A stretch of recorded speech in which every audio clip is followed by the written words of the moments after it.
함께 오늘 받을 은혜를 사모하면서 214장 찬송하겠습니다. 214장입니다.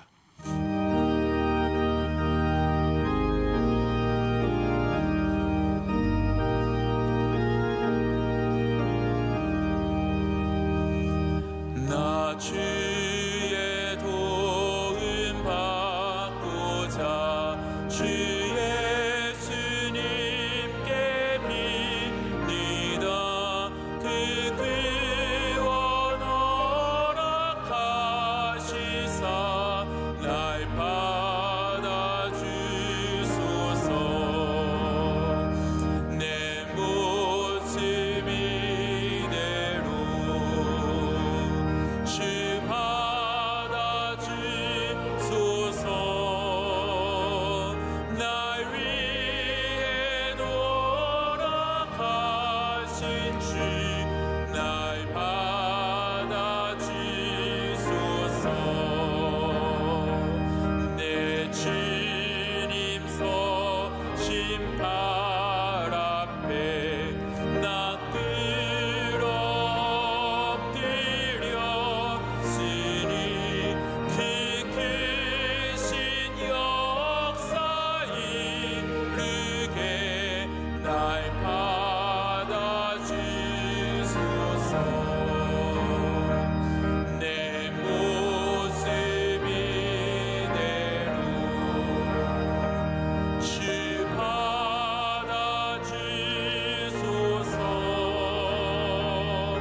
날 위해 돌아가신 주 날 받아주소서.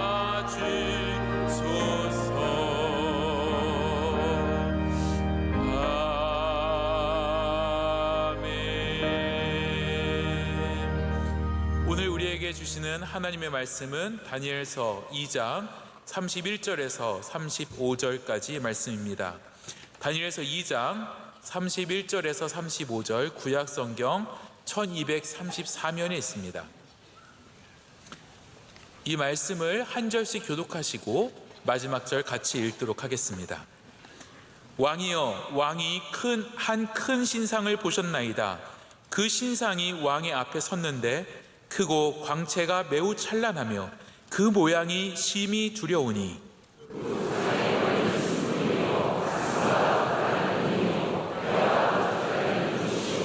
그 종아리는 쇠요, 그 발은 얼마는 쇠요, 얼마는 진흙이었나이다.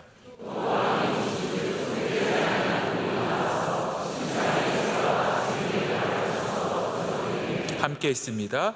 그때의 쇠와 진흙과 놋과 은과 금이 다 부셔져 여름 타작마당에 겨같이 되어 바람에 불려간 곳이 없었고 우상을 친 돌은 태산을 이루어 온 세계에 가득하였나이다. 아멘. 교회 사랑은 찬양대에서 찬양으로 하나님께 영광 돌리겠습니다.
이제 말씀으로 은혜 받는 시간입니다. 담임 목사님께서 손대지 않은 돌이라는 제아의 말씀을 전해주실 때 큰 은혜의 시간이 될 줄로 믿습니다.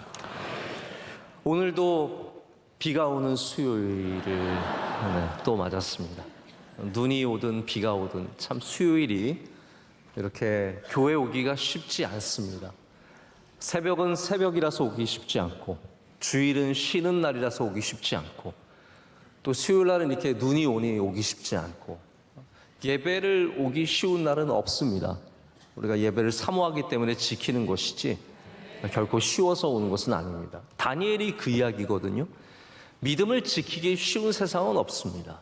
믿음으로 살아가기 좋은 곳은 없습니다. 믿음 있으면 다 함께 열심히 일하고 주님 섬기고 멋질 것 같지만, 믿음 있는 사람들끼리도 늘 부딪히고 어렵고, 그래서 여선교회 남선교회 들어가면 어렵고, 찬양단 중창단 들어가면 어렵고, 선교지 가면 더 어렵고, 이게 우리의 현실입니다. 근데 믿음으로 이겨내야죠. 할렐루야. 그것에 넘어지지 말고 힘들더라도 어렵더라도 그것을 이겨내는 믿음을 갖는 것이 이게 다니엘의 이야기고, 오늘 우리가 꼭 듣고 그리고 그 믿음대로 살아가기를 간절히 축복합니다. 다니엘서에는 몇 가지 중요한 영적인 주제들이 있습니다. 첫 번째는 뭐냐면 하나님, 보이지 않으시는 하나님에 대한 이야기입니다. 자, 오늘 우리가 읽은 본문은 이제 다니엘이 느부갓네살이 어떤 꿈을 꿨는지를 얘기해 주는 부분입니다. 그러니까 이 해석은 우리 읽은 다음부터 시작이 되고요. 지금은 다니엘이 느부갓네살이 그 꾸고도 잊어버린, 내가 무슨 꿈을 꿨는지 모르는 거예요. 이거를 알아낼 사람을 찾아라. 여러분, 이게 말이 되는 이야기입니까? 제가 어젯밤에 무슨 꿈 꿨는지 여러분 혹시 아세요? 단 한 명이라도 있으시면 어쩌다가 뒷걸음질 치다가 쥐를 밟는다든지 그럴 수는 있겠지만, 이거는 사실 알 수 없는 일입니다. 그러나 하나님께서 다니엘에게 지혜와 명철을 주셔서, 할렐루야, 이 일을 맡기신 거예요. 여러분, 세상에 참 많은 사람들인데 하나님께서 일을 맡기시는 사람들이 있습니다. 하나님 앞에 신실한 사람, 정직한 사람, 의로운 사람, 그리고 때로는 물론 부족한 사람도 하나님께서 들어서 세우시지만, 이렇게 중요한 곳에서는 하나님께서 꼭 다윗과 같은 사람, 다니엘과 같은 사람, 이런 사람을 세우셔서 이 일을 맡기신 겁니다. 그런데 우리는 이 다니엘이 하는 이야기를 들어보면 다음에 이제 해석을 할 때도 그런데, 하나님께서 느부갓네살에 대해서 얘기하면서 뭐라고 말하냐면요, 느부갓네살이 왕이요, 당신은 훌륭하십니다. 근데 그거 아세요? 그거 다 하나님께서 맡기신 겁니다, 당신한테. 그러니까 하나님이 하셨다는 거예요. 하나님이 주신 거다. 너의 권력이 어디서 왔느냐? 하나님이 주신 거다.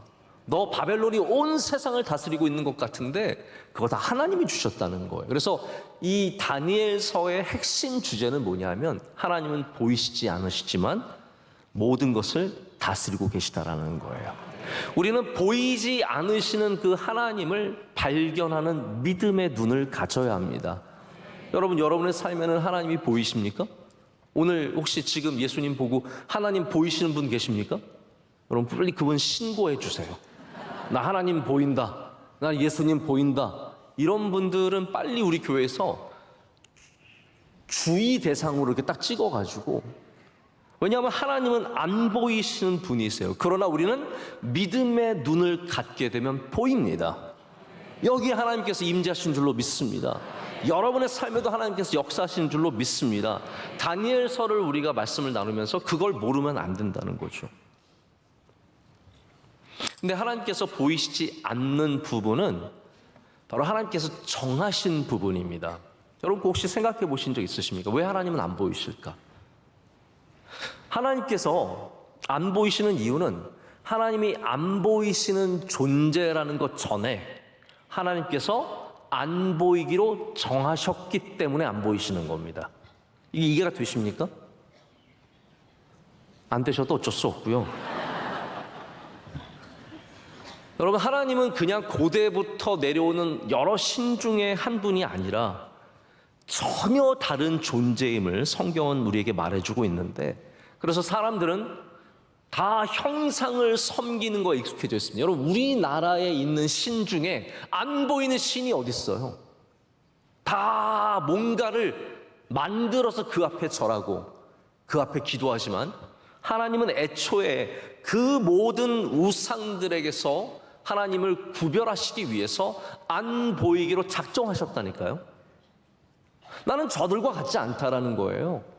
저들과 다른 존재이기 때문에 하나님은 우리에게 오히려 안 보이시기로 작정하시고 그로부터 감추시고, 여러분, 그래서 하나님은 숨는 하나님이십니다. 숨는 하나님을 발견하는 사람이 은혜의 사람인 것이죠. 다니엘서가 말해주는 것은 우리 1장에도 이미 봤지 않습니까? 이스라엘이 전쟁에 지고 느부갓네살이 이스라엘을 침공해서 완전히 다 빼앗아오고 포로로 잡혀가고, 이 모든 순간에 다니엘이 고백하는 것은 그렇게 하나님께서 주셨다, 하나님께서 넘겨주셨다, 하나님이 다 하셨다라는 거죠.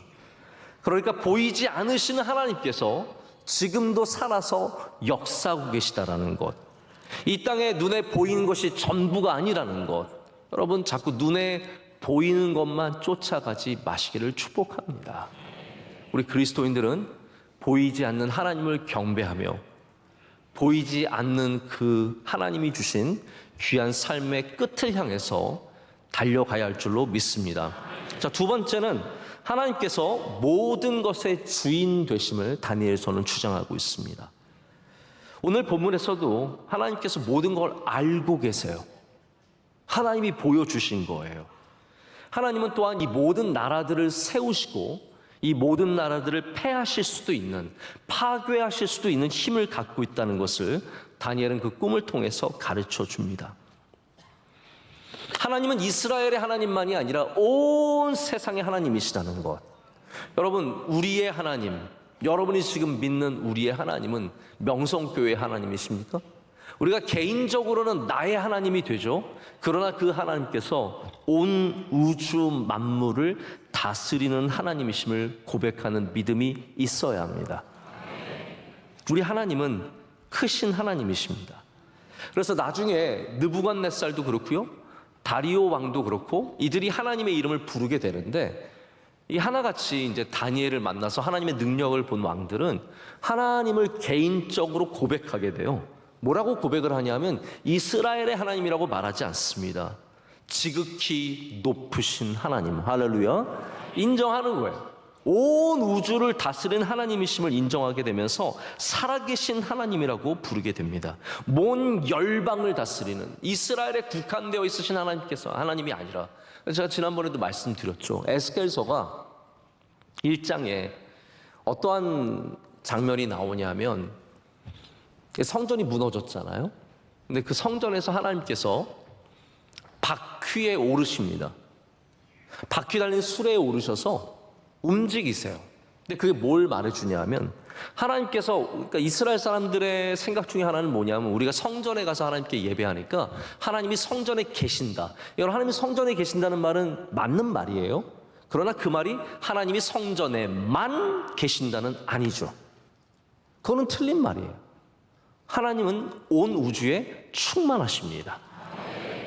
그래서 에스겔서가 성전이 무너져 있는데 그 하나님께서 바퀴에 오르셔서 이스라엘과 함께 바벨론으로 움직여 가시는 거예요.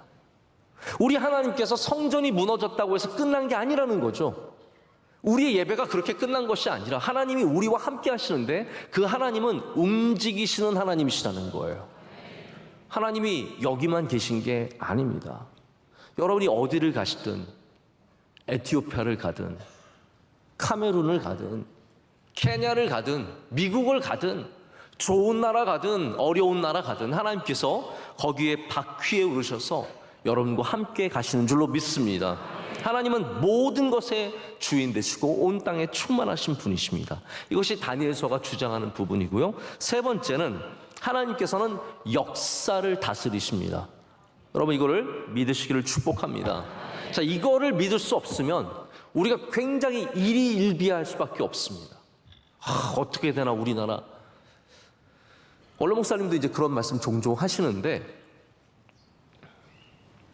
대통령이 누가 되고, 이거 어쩌면 그렇게 중요한 일이 아닐 수 있어요.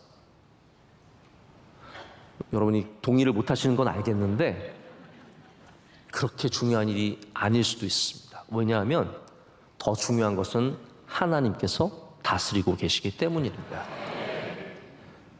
그래서 우리가 대통령이 바뀐다고 나라가 되게 좋아지고 나라가 망하고 그러는 게 아니에요. 우리는 너무 거기에 온 운명이 다 걸린 것처럼 생각을 하는데, 여러분 웬만하면 우리나라 대통령 저는 잘할 거라고 믿습니다. 생각을 해보세요. 이런 상식적인 나라에서 대통령까지 되려면 상식적인 분이 어느 정도 되는데 그 차이가 그렇게 크지 않다라는 거예요. 누가 되느냐의 차이일 뿐이죠. 중요한 것은, 우리 그리스도인들이 분명히 알아야 되는 것은, 누가 되든 하나님이 여전히 역사를 다스리고 계시다라는 겁니다. 이게 바로 오늘 이제 본문의 굉장히 주제와 가까운 말씀, 가까운 내용이 되는 것이죠.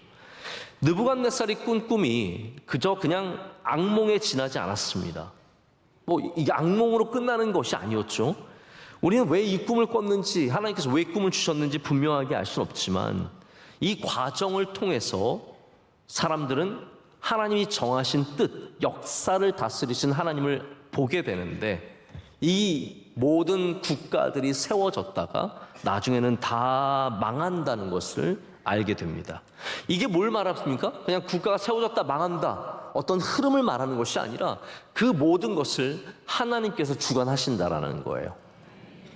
역사의 주관자가 하나님이시라는 것을 보여주는 겁니다. 이제 오늘 말씀에 나오는 신상은 각각 다양한 재료들로 만들어진 나라들을 상징합니다.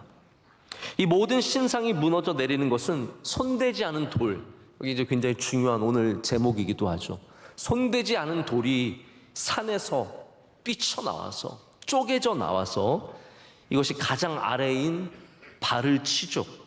그래서 모든 것을 쓰러뜨린 다음에 이 모든 신상은 금이든 은이든 쇠든 노쇠든 다 가루같이, 겨같이 다 바람에 흩어져서 사라지게 됩니다.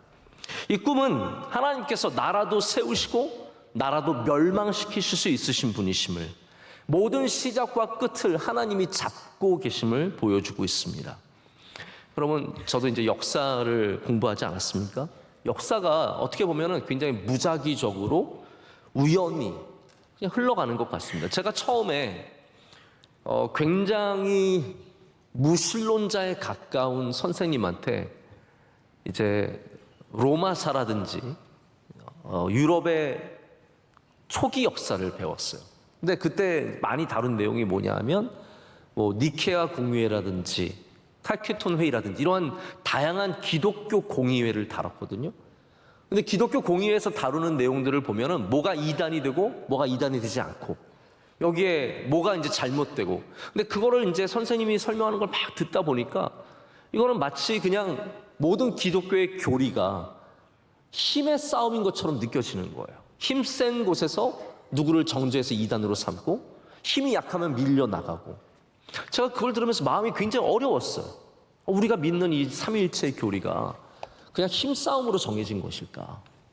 그러다가 이제 제가 깨달은 게 있었죠.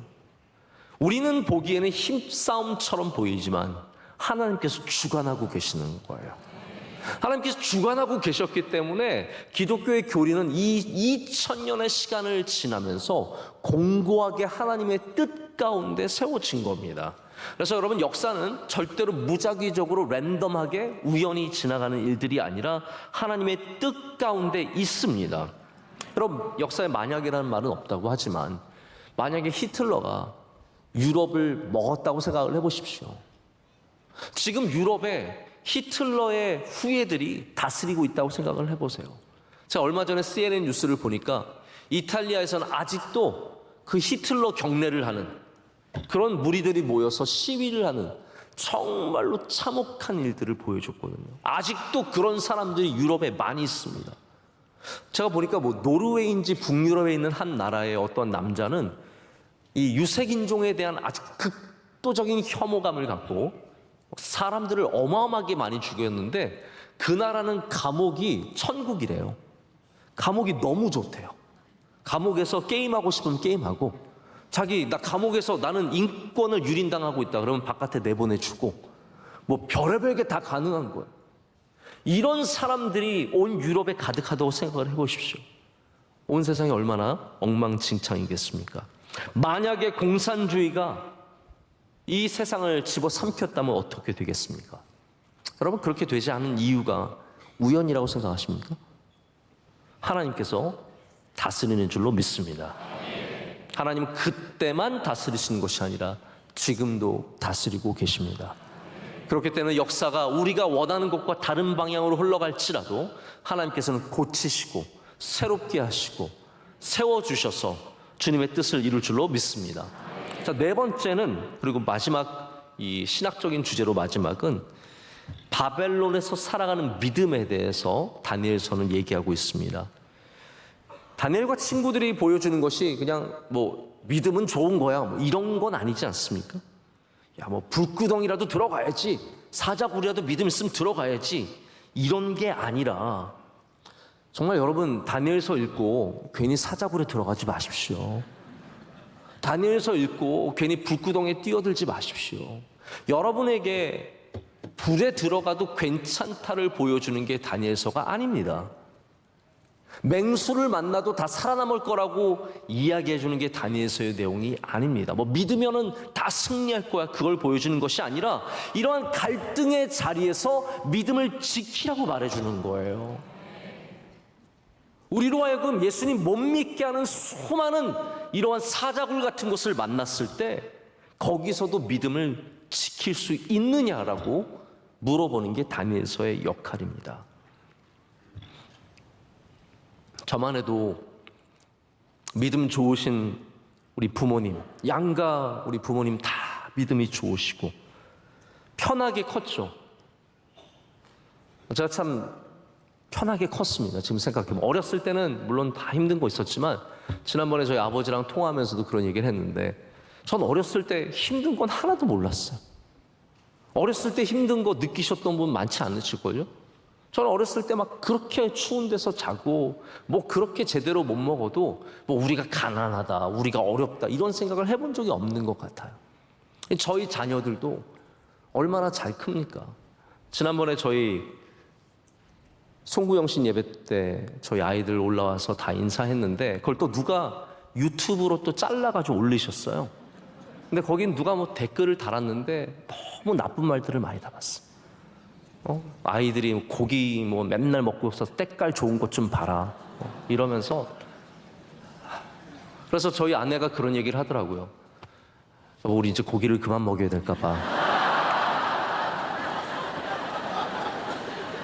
맞습니다. 저희 아이들 고기 먹어서 때깔 좋습니다. 아침, 점심, 저녁 고기 맨날 먹고요. 심심하면 고기 과자 먹고요. 심심하면 고기 주스 마셔서 때깔도 참 좋습니다. 저희는 저희 가족 전체가 사실 굉장히 편하게 삽니다. 우리가 예배도 이 정도 좋은 조건에서 예배드리기가 얼마나 어렵습니까? 이만한 음향 보세요, 여러분. 제 목소리가 너무 좋게 들리잖아요. 이건 음향이에요. 제가 아니에요. 이렇게 귀한 찬양대가 서고 특순하고 얼마나 수고해서 이렇게 하고 이런 예배가 어디 있어요? 그런데 여러분, 이것이 아무리 좋아도 믿음을 지키는 건 다른 얘기입니다.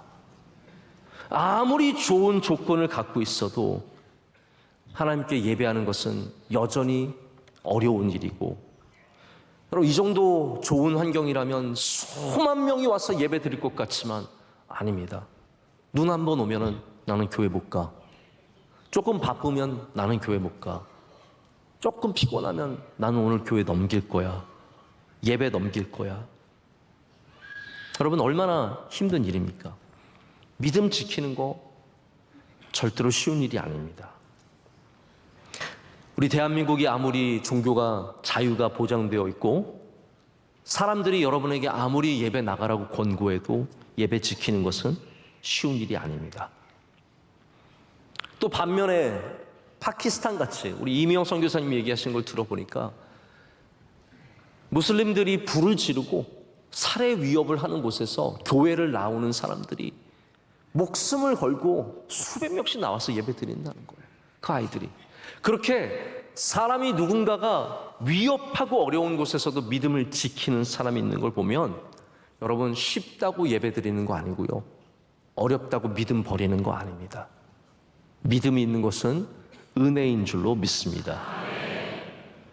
다니엘은 바로 그런 곳에서, 믿음을 도와주지 않는 그런 곳에서, 너 기도하면 죽인다는 곳에서 기도하기 위해서 윗방으로 올라가서 예루살렘을 향해 기도합니다. 여러분, 어쩌면 믿음은 우리가 당연히 해야 할 것을 포기할 때 흔들리는 것입니다. 당연히 기도해야 하지만 조금만 위협이 오면은, 기도를 내려놓으면 그 믿음은 흔들릴 수밖에 없습니다.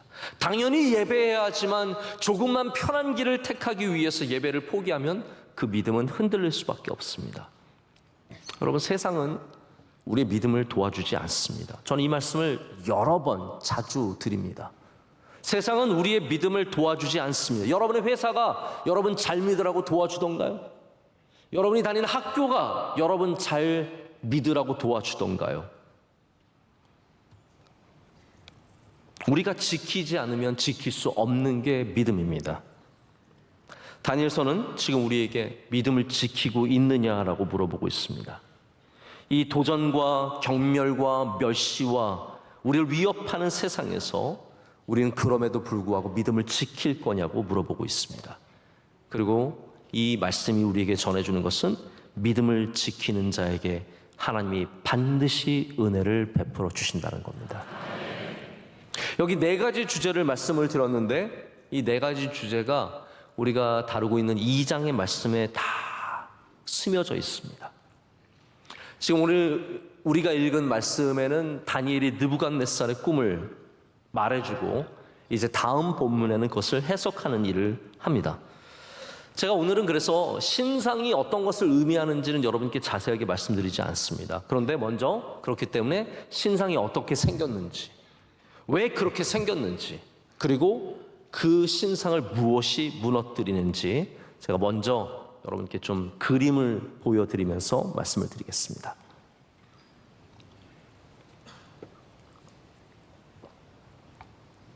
제가 그린 그림은 아닙니다. 이 그림은 이제 신상이 어떻게 생겼는지를 보여주고 있는데, 보통 여러분 신상이라고 하면 당연히 재료 하나로 만들 것 같지만 이 신상은 다양한 재료로 만들었습니다. 머리를 먼저 말해주죠. 머리는 순금으로 만들었습니다. 지금 이거는 느부갓네살을 이제 다음 해석을 보면은 그 머리가 느부갓네살이라고 말합니다. 바벨론이라는 말이죠. 그래서 그 얼굴을 이 바벨론의 왕의 형상을 닮아서 만든 신상인데, 머리는 순금입니다. 그리고 그 아래에 있는 가슴과 두 팔은 은으로 되어 있습니다. 잠깐만 이제 저를 다시 봐주시길 바라고요. 보통 우리가 머리라고 하는 것은 무엇일까요? 자, 여러분의 존재를 나타낼 때 가장 확실하게 나타낼 수 있는 게 뭐예요? 얼굴이지 않습니까? 제가 잘생기고 예쁘고 이게 중요한 게 아니라 내 정체성은 나의 얼굴과 굉장히 밀접한 관계를 갖고 있습니다. 그래서 요즘에 우리 보안할 때도 옛날엔 지문도 많이 썼지만 요즘에는 얼굴 인식하잖아요. 얼굴 인식으로 이렇게 해서 저희 아들이 자꾸 뭐를 살려고 얼굴 인식을 자기 얼굴을 갖다 대는데 저랑 아무리 닮았어도 안 열립니다. 김하나가 아니라는 거예요. 너는 김영민이라는 거예요. 네가 아무리 얼굴을 비춰봤자 열리지. 근데 가끔 진짜 얼굴 닮은 아버지와 아들은 이게 열린다고 하더라고요. 그런 아들들은 굉장히 조심하셔야 됩니다. 아버지는 여러분 몰래 빼갈 수 있는 게 얼마나 많은지 모릅니다. 얼굴은 정체성이에요. 고대 사회나 지금이나 우리가 무엇을 위해 기도하냐면 머리가 될지언정 뭐가 되지 말라고요? 꼬리가 되지 말라고. 머리는 가장 귀한 것이고 정체성이고 능력입니다. 그래서 이 신상의 모든 정체성은 바로 이 머리에 있습니다. 머리. 그래서 나중에도 보면 신상에서 느부갓네살, 바벨론인 것은 밝히지만 나머지들은 얘기하진 않아요. 가슴과 팔이 그 다음에 오는 메데이다, 그 다음에 오는 바샤이다, 그 다음에는 로마다, 그리스다 이런 얘기를 안 합니다. 제일 중요한 것은 이 신상 자체가 바로 바벨론, 이 세상이라는 거예요. 이 세상의 권력이라는 거죠. 이 세상의 나라들, 국가들이라는 것을 보여주고 있습니다. 자, 다시 이제 그림을 보시면, 그래서 이 팔을, 양팔을 이렇게 끼고 있는데, 팔짱을 끼고 있는데, 그것이 바로 은으로 되어 있는 그 다음 국가입니다. 다음에 오는 국가죠. 그 다음에는 배와 넓적다리는 놋이라고 되어 있습니다. 놋이라고 되어 있고요. 그 아래 종아리는 쇠입니다. 그리고 마지막 발은 진흙과 쇠로 섞여 있는, 얼마는 진흙이고 얼마는 쇠다라고 했는데, 중요한 건 뭐냐면 바로 이 신상을 하나님께서 무너뜨리십니다. 어떻게 무너뜨리시냐면 45절을 보면 산에서 나온 돌이, 손대지 않은 돌이 신상의 발, 지금 이거 굉장히 잘 표현되어 있죠. 저기 어디서 멀리서 돌이 확 날아와서 신상의 발을 빵! 지금 깨어나신 분들 계시죠? 네, 제가 그러시라고 좀 세게 했습니다. 빵 치면 그 아래 것들이 팍 산산조각이 나면서 신상이 무너지는 겁니다. 근데 무너지는데 흥미로운 건 뭐냐면, 진흙이 이렇게 산산조각이 나는 것은 이해가 되는데, 이 모든 신상이 땅으로 떨어진 다음에 완전 산산조각이 납니다. 그래서 결국은 여름의 타작마당의 겨처럼 온 세상에 흩어지죠. 다 사라진다는 거예요. 그리고 나서 이 돌, 신상을 친 손대지 않은 돌은 태산같이 커집니다. 그 다음에 온 세상을 덮습니다. 할렐루야. 여기에 굉장한 의미가 담겨져 있습니다. 자, 이제 그림을 보셨으니까 여기 손대지 않은 돌에 대해서 지금 남은 시간 동안 제가 어떠한 것인지 좀 말씀을 드리고 말씀을 맺도록 하겠습니다. 우리가 그리스도의 시각으로 이 말씀을 읽으면, 그리스도론, 예수 그리스도에 모형된 구약 성경으로 이 말씀을 읽으면 이 손대지 않은 돌이 예수님임을 어느 누구나 짐작해 볼 수 있습니다. 이 세상의 권력과 이 세상의 악을 완전히 파괴시키시는 그러한 예수 그리스도임을 알 수 있는데, 더 중요한 것은 이 나라들이, 거대했던 나라들이 하나님의 뜻 가운데 완전히 깨어지고 하나님이 세우시는 나라가 온 땅에 가득해지는 것, 태산을 이루고 온 세계를 덮는다는 것이 이 메시지의 핵심입니다. 그래서 저는 물론 예수님이라고 하는 것도 굉장히 중요하지만, 먼저는 이 손대지 않은 돌의 정체성을 여러분 좀 아셔야 될 것 같아서 거기에 대해서 말씀을 드립니다. 이게 하나님과 굉장히 깊은 관계를 갖고, 하나님이 어떠한 분이신가가 이 손대지 않은 돌과 굉장히 깊은 관계성을 갖고 있습니다. 하나님께서, 여러분 기억하시겠지만, 제단을 만들 때 어떤 돌로 만들라고 하셨나요? 연장을 되지 않은 돌로 제단을 쌓으라고 말씀하셨어요. 근데 이게 저는 처음에 성경 공부를 하고 이제 신대원 들어가기 위해서 성경을 공부하는데 이 부분이 헷갈렸어요. 왜냐하면 제가 생각할 때는 하나님께 올려드리는 제단은 예쁘게 만들어야 될 것 같아요. 좀 아름답게 만드는. 여러분이라면 그렇게 하지 않으시겠어요? 여러분이라면 제단을 안 만드실까요? 제단을 만든다면 좀 멋있게 예쁘게 만들기를 원하는 것이 본능 아닙니까? 그래서 당연히 돌을 예쁘게 깎아서 만드는 것이 당연한 거라고 생각을 하는데, 하나님께서는 출애굽기 20장에도 그렇고 신명기 27장에도 그렇고, 그리고 나중에 여호수아에 보면 여호수아에도 실제로 그런 제단을 만드는데, 너희는 제단을 만들 때 연장에, 쇠 연장을 되지 않은 돌을 가져다 만들라 그랬어요. 그래서 그 돌을 찾았겠죠. 저는 그게 참 중요한 거라고 생각을 해요. 아무 돌이나 갖다 쓴 것이 아니라 제단을 만들기 위해서 그들이 열심히 돌을 찾아서 그 돌을, 손대지 않은 돌을 거기다가 갖다가 쌓아서 하나님께 올려드리는 제단으로 만들게 됩니다. 여러분, 여기에 하나님의 어떠한 정체성이 나옵니까? 바로 우리가 하나님께 예배 드리는 것조차도 하나님께 순종이라는 것을 알게 하시는 거예요.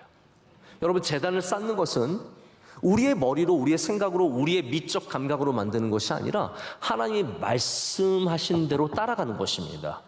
그래서 우리의 본능은 예쁘게 다듬어서 쌓기를 원하지만 하나님은 그걸 거부하시는 거예요. 너희의 예배는 순종의 예배가 되어야 된다는 거죠. 너희가 하고 싶은 아름다운 것을 드리기보다는 순종이 제사보다 낫다고 하나님께서 우리에게 다듬지 않은, 이 손대지 않은 돌을 쓰라고 말씀하시는 겁니다. 여러분, 그래서 이 손대지 않은 돌은 하나님을 순종하는 돌입니다. 예수 그리스도께서 하나님 아버지를 온전히 순종하셔서 하나님의 뜻을 이루시는 것처럼 이 손대지 않았다는 말은 하나님의 거룩하신 뜻을 따라가는 바로 그것을 말합니다. 자, 손대지 않은 돌은 하나님의 뜻을 이루는 돌인 줄로 믿습니다. 두 번째는 손대지 않은 돌이 발을 쳐서 무너뜨릴 때 이 신상은 아까 말씀드린 것처럼 타작마당의 곁처럼 완전히 흩어져서 사라졌다라고 말하고 있습니다. 이스라엘의 타작마당에 바람이 얼마나 불었는지 모르겠지만 이 겨가 이 주변에 쌓이는 것도 아니고요. 도리깨제를 하고 있으면 겨가 푹 올라가서 온 사방으로 흩어져 나갔는데 그 흔적조차 찾을 수 없는 것이 겨예요. 이것이 이스라엘의 타작마당의 모습입니다. 그 거세게 부는 바람에서 한번 곡식을 쫙 하늘에 올리면 수많은 겨들이 후 하고 다 사라지는 거죠. 이게 하나님께서 바로 우리에게 보여주시는 하나님의 역사하시는 힘의 능력입니다. 이 세상의 모든 신상은 하나님을 거역하고 하나님을 떠난 것들은 이렇게 다 돌에 치여서 쓰러지고 사라지고 만다는 것이죠. 마치 거대했던 골리앗이 다윗의 그 작은 돌에 쓰러져 죽듯이 이 거대한 신상이 하나님이 보내시는 손대지 않은 돌에 완전히 쓰러집니다. 영원할 것 같았던 바벨론, 여러분 이 세상에 영원할 것 같은 거 있지 않습니까? 혹시 여러분은 그런 경험 안 해보세요? 저건 영원할 것 같다. 저 사람은 영원히 잘 살 것 같다. 저 사람은 영원히 예쁠 것 같다. 저 사람은 영원히 영향력을 가질 것 같다. 여러분, 영원한 것은 이 세상에 하나도 없습니다. 오직 여호와 하나님의 말씀만 영원하고 예수님만 영원하시고 교회만 영원한 겁니다. 나머지는 영원하지 않아요. 우리 영원합니까? 영원한 사람 한 명도 없습니다. 어느 누구도 영원하지 않고 어떠한 기업도 영원하지 않고 어떠한 존재도 영원하지 않습니다. 로마가 멸망했을 때 제가 몇 번 언급한 적이 있지만 어거스틴이 로마 사람들이 너무 기가 막힌 거예요. 야만인들한테 고트족이죠. 고트족이 침략한 다음에 로마가 완전히 멸망한 다음에 로마 사람이 이 충격에서 벗어나지 못하는 거예요. 여러분 가끔 가다가 우리나라 축구하는데 우리나라가 죄송한 얘기지만 뭐 베트남한테 지면 충격적이에요, 안 충격적이에요? 뭐 그럴 수 있다고 생각하세요? 아니면 이게 무슨 일이요? 이렇게 생각하세요? 우리나라가 중국한테 지면은 말이 돼요, 안 돼요? 안 돼요. 근데 독일이 우리나라한테 지면은 말이 돼요, 안 돼요? 이거 봐, 이 교만한 것 좀 보세요. 그것도 원래 말이 안 되는 거예요.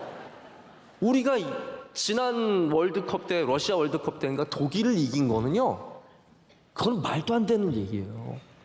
우리가 포르투갈을 이긴 거는요, 그거는 호날두가 원래 세레모니 할 때 쉬우 하는 거 아세요? 쉬우라 그러는데 쉬우.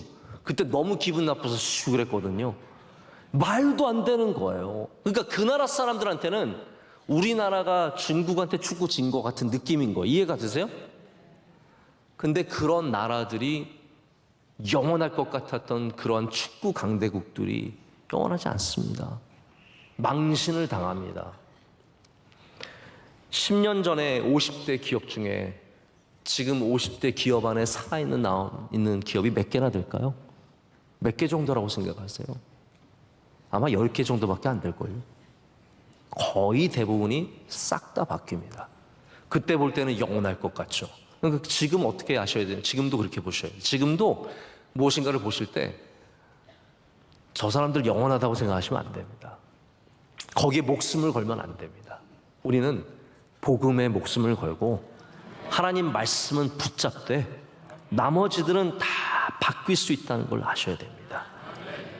수많은 교회들이 예전에 막 어마어마한 위상을 누렸던 교회들이 순식간에 세대 교체가 제대로 되지 않고 미래 세대를 준비하지 않고 그냥 우리들끼리 어떻게 해먹고 있다가 그러다가 다 사그라지고 불씨가 사라지고 결국 미국의 수많은 교회들이 어마어마하게 큰 교회에 지금도 제가 리버사이드 교회 가면요 너무 마음이 아픕니다.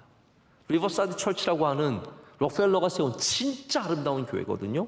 제가 거기서 주례도 해본 적이 있는데 정말 멋있습니다. 그런데 주일날 정작 그 몇천 명이 앉는 곳에 몇십 명 모여서 예배 드리는 걸 보면은 마음이 너무 아픕니다. 여러분, 영원한 건 그렇게 없습니다. 어거스틴은 로마가 멸망하는 걸 보면서 봐라, 우리 인간의 도성은 아무리 잘 세우고 단단하고 영원할 것 같아도 영원하지 않아요. 오직 하나님의 도성만, 할렐루야, 하나님의 나라만 영원하다는 것을 말해주고 있습니다. 신상은 바벨론은 메대는 바사는 로마는 그리스는 다 겨처럼 사라졌습니다. 시편 1편에 악인을 뭐라고 표현합니까? 바람에 나는 겨라고 표현합니다. 저는 이 말씀이 우연히 이렇게 적혀 있는 게 아니라고 생각을 합니다. 신상의 특징과 악인의 특징은 공통점을 갖고 있습니다. 다 바람에 나는 겨와 같이 사라진다는 것입니다. 얼마 전에 도시바라고 하는 유명했던 일본의 회사가 상장 폐지됐습니다. 한마디로 주식이 휴지 조각이 됐다는 말입니다. 회사의 가치가 없다는 말입니다. 저 신대원 다닐 때 도시바 노트북 쓰고 있었거든요. 그때 도시바 갖고 있었으면 기분 좋았습니다. 이제 도시바는 사라졌습니다. 제가 기업의 이름들을 대지 않겠습니다. 사람들의 이름을 대지 않겠습니다. 성경은 오직 하나님만이 영원하심을, 할렐루야, 말씀만이 변치 않는 것을 우리에게 가르쳐 줍니다. 여러분, 혹시 우리 교만해지지 않기를 기도하셔야 합니다. 우리 교회도 하나님을 떠나면 아무것도 아닙니다. 이 큰 교회당과 많은 사람들과 헌신된 일들과 수많은 선교의 사역들, 하나님을 떠나서 교만하면 아무것도 아닙니다. 오직 하나님 앞에 있을 때만 이것들이 지켜지고 하나님께서 영광을 받으실 줄로 믿습니다. 자, 세 번째는 마지막으로 이제 말씀을 정리하고 맺습니다. 손대지 않은 돌은 앞으로 오실 예수님을 우리에게 가르쳐주고 있습니다. 저는 여기에 대해서 길게 얘기하지 않습니다. 다음에 더 말씀을 드릴 텐데요. 다니엘서는 예수님과 아주 깊은 관계를 갖고 있습니다. 인자라는 단어, 특별히 예수님께서 인자라고 쓰시는 표현이 그냥 사람의 아들이란 표현이 아닙니다. 그 인자는 바로 여기 다니엘서에 나오는 온 세상을 구원하시는 바로 그 하나님의 사람, 그 인자를 말하거든요. 이게 다니엘과 깊은 관계를 갖고 있고, 여기 바로 오늘 나오는 이 손대지 않은 돌도 바로 예수 그리스도를 말하고 있습니다. 예수님께서 누가복음 20장에 모퉁이 돌에 대해서 말씀하세요. 건축자의 버린 돌이 모퉁이 돌이 되었느니라. 그러시면서 뭐라고 말씀하시냐면, 무릇 이 돌 위에 떨어지는 자는 깨어지겠고 이 돌이 사람 위에 떨어지면 그를 가루로 만들어 흩으리라. 여러분, 사람들이 이 말을 들으면서 무슨 말씀을 떠올렸겠어요? 왜 그러면 조용하십니까? 다니엘서의 말씀을 떠오르지 않겠습니까? 이스라엘 사람들, 성경 잘 아는 이스라엘 사람들이 예수님께서 이 돌 위에 떨어지는 자는 깨어지겠고 이 돌이 사람 위에 떨어지면 그를 가루로 만들리라, 흩어지리라, 이렇게 말씀하시면 당연히 이 다니엘서의 신상을 떠올릴 수밖에 없습니다. 이 모퉁이 돌이 누구십니까? 예수 그리스도입니다. 이 모퉁이 돌은 오셔서 교만한 우리를 깨뜨리시고, 할렐루야, 그 깨어짐은 살려주시기 위한 깨어짐입니다. 그러나 교만한 자를 치실 때는 그것이 완전히 가루가 되어서 흩어질 것을 말씀하고 계십니다. 여러분, 우리는 겸손하게 주님을 우리를 위해서 살리시는 산돌이심을 믿고, 할렐루야, 우리 주님을 우리 삶 가운데 모시고 주님으로 살아가는 주의 백성들 되어야 할 줄로 믿습니다. 오늘 말씀을 보면 다니엘이 얼마나 정확하게 느부갓네살의 꿈을 말해주고 있는지 모릅니다. 적당히 맞으면 맞고 틀리면 어쩔 수 없고의 그런 꿈이 아닙니다. 다니엘은 지금 이 신상이 어떻게 생겼는지조차까지 완전히 자세하게 무슨 재료로 만들었는지 어떻게 멸망하는지까지 정확하게 말해줍니다. 여러분, 하나님의 능력은 정확하십니다. 적당한 하나님이 아니십니다. 어쩌다가 우연히 여러분의 기도의 제목이 응답받은 게 아닙니다. 많은 사람들이 그렇게 살아가기 쉽습니다. 어쩌다가 된 거겠지, 어쩌다가 나은 거겠지. 제가 요즘에 몇 가지 간증이 있어요. 제가 지금 얘기할 시간은 없는데, 저는 그게 우연히 그렇게 된 거는 절대로 아니라고 생각합니다. 하나님이 간절한 기도에 응답해 주신 것이고 은혜를 베풀어 주신 거예요. 여러분, 세상의 점쟁이들, 세상의 우상 숭배하는 사람들은요, 다 그거 어쩌다가 맞추는 거예요. 요즘에 제가 정확한 데이터는 없지만 교인들이 점을 그렇게 친다네요. 참, 부끄러워서 교인들 가운데 어떤 목사님 데이터가 정확한지 모르겠는데 한 40%가 점을 친대요. 그러니까 우리 이 정도 있으면 여기는 다 점 치는 분들인 거예요. 죄송합니다. 이쪽 할게요. 이쪽 분들은 점 치는 분들이세요. 많은 사람들이 점집에 가서 얘기를 듣는데, 지난번에 제가 어떤 유명한 탤런트가 자기 점집에 갔는데 무슨 얘기를 들었대. 그러면서 하다가 저 교인이잖아, 그리스도인 기독교인이잖아요, 이러는 거죠. 그래서 얘 미쳤구나, 야 미쳤어 진짜. 점치는 얘기하다가 자기가 기독교인이라고. 아니, 하나를 정하지 뭘 둘 다 하려고 그래요. 어떤 점쟁이가 그랬대요. 딱 보니까 교회 다니는 사람인 거 딱 보니까 점 보다가 그랬대요. 저기 교회 가서 기도 많이 하세요. 그러면 그분이 권사님인데, 어머, 아이고 고맙습니다, 가르쳐서 고맙습니다. 그리고 돈 주고 간대요. 여러분, 제가 돈 안 받고 얘기할게요. 교회 가서 기도 많이 하세요. 여러분, 점쟁이들은 다 데이터를 통해서, 쌓여있는 감각을 통해서 그냥 찍는 겁니다. 그러나 하나님은 정확하신 분이십니다. 여러분의 응답은, 여러분이 받은 응답은 어쩌다가 이루어진 일이 아닙니다. 하나님은 정확하신 분이십니다. 오늘 이 꿈을 보여주고 해석해주는 모든 곳에서 하나님이 얼마나 정확한 분이신지를 우리는 보게 됩니다. 여러분, 그 하나님은 살아계시고 역사하시고 이 역사를 다스리시고 만물의 주인이 되시며, 그리고 지금 이 세상에서 믿음을 지키는 자들이 누구인지 지금도 보고 계십니다. 여러분, 다니엘처럼 이 세상에서 믿음 지키신 여러분 되시기를 축복합니다. 우리 함께 찬양하겠습니다.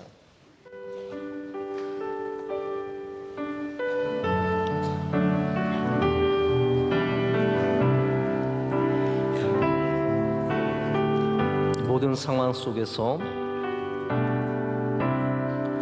영혼이 확정되고 확정되어 싸우니 믿음의 눈 들어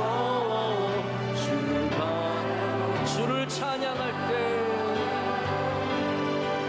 주를 찬양할 때 주의 나라 이미 맺네. 주의 영원한 나라 오게 하소서. 내 영혼이 이제는 우리 주 예수 그리스도의 크신 은혜와 하나님 아버지의 영원하신 사랑과 성령님의 함께하시며 충만케 하심이, 주의 말씀을 듣고 다시 한번 우리의 믿음을 주님께 온전히 드리며 나아가는 모든 사랑하는 성도들에게 이제로부터 영원토록 함께 하시기를 간절히 축원하옵나이다. 아멘.